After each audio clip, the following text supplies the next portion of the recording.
tenais à vous remercier pour la qualité des échanges, la qualité des questions. Alors, il y a plusieurs petits points. J'ai beaucoup entendu parler de réflexe outre-mer. Ayant une culture un peu scientifique, un réflexe, c'est une réponse à un stimuli. Moi, je parlerais plutôt d'une culture des Outre-mer.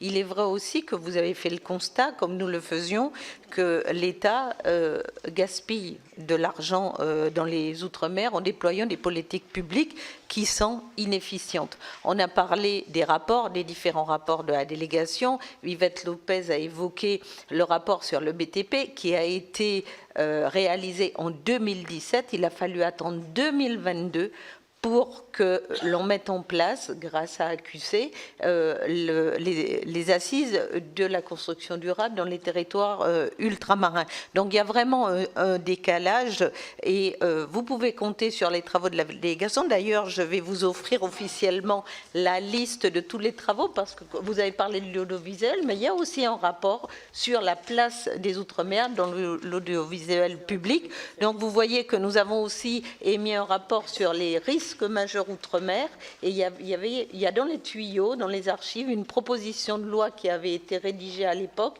et qui a été mise un petit peu de côté à cause de la problématique de la Covid qui est arrivée brusquement, donc revenir rechercher un petit peu ce projet de loi. J'aimerais aussi revenir sur les propos de notre collègue Dominique Théophile, et je soutiens la Guadeloupe dans sa démarche. J'aimerais aussi saluer une étude sur le potentiel fiscal de la Guadeloupe qui avait été réalisée à la demande du président du conseil départemental et j'encourage aussi à poursuivre dans les autres territoires avec le soutien du ministère pour avoir une idée précise du potentiel de développement économique de chaque territoire ultramarin.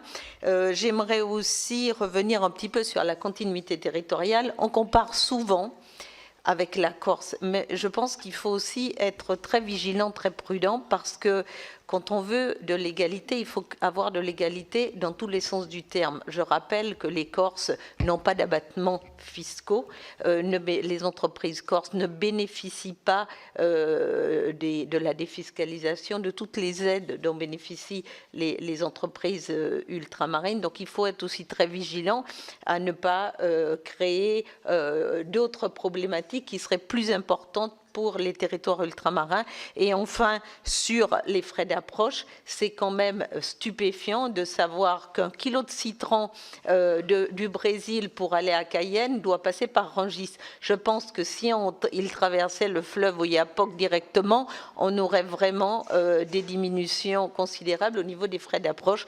Donc il y a un travail à faire au niveau de la coopération régionale, des échanges commerciaux, bien évidemment dans le respect des normes sanitaires pour préserver nos populations ultramarines, mais je pense qu'il y a de quoi faire et dans l'objectif que la Guadeloupe cherche à intégrer la CARICOM, c'est aussi un point, à mon sens, qui me semble à ne pas négliger. Notamment, vous avez parlé de l'Erasmus dans le bassin océan Indien, mais aussi dans la Caraïbe, l'ouverture sur les États-Unis et sur les autres îles. Nous sommes dans un bassin, nous avons évoqué le tourisme, mais la langue française, elle est en train de se perdre.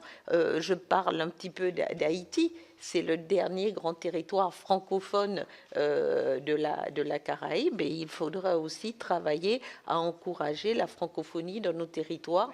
On a parlé des ingérences du développement des ports, des aéroports. Il faut savoir aussi qu'on a dans les territoires juste à côté de chez nous la Chine qui vient développer du port, de l'aéroport, qui seront des concurrents directs à la Guadeloupe et à la Martinique, puisque je pense à la Dominique, et la France pourrait jouer en matière de géopolitique un rôle déterminant. Nous avons la plus grande zone économique exclusive, mais vous avez eu raison de dire qu'est-ce que nous faisons pour aller de Saint-Barthélemy en Guadeloupe. On parle du transport aérien, nous devons traverser 3 espaces aériens étrangers avec les taxes qui vont avec, ce qui renchérit le surcoût des billets d'avion. On parlait de continuité entre la Guadeloupe et Saint-Barthélemy, le billet d'avion tourne autour de 800 voire 900 euros parfois.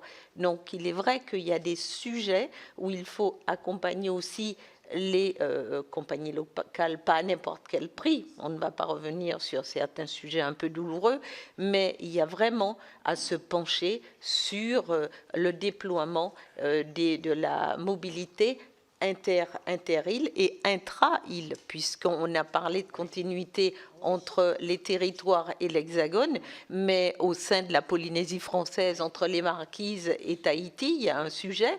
Entre les îles de l'archipel Guadeloupe, il y a aussi un sujet. Wallis et Futuna pour arriver dans l'Hexagone.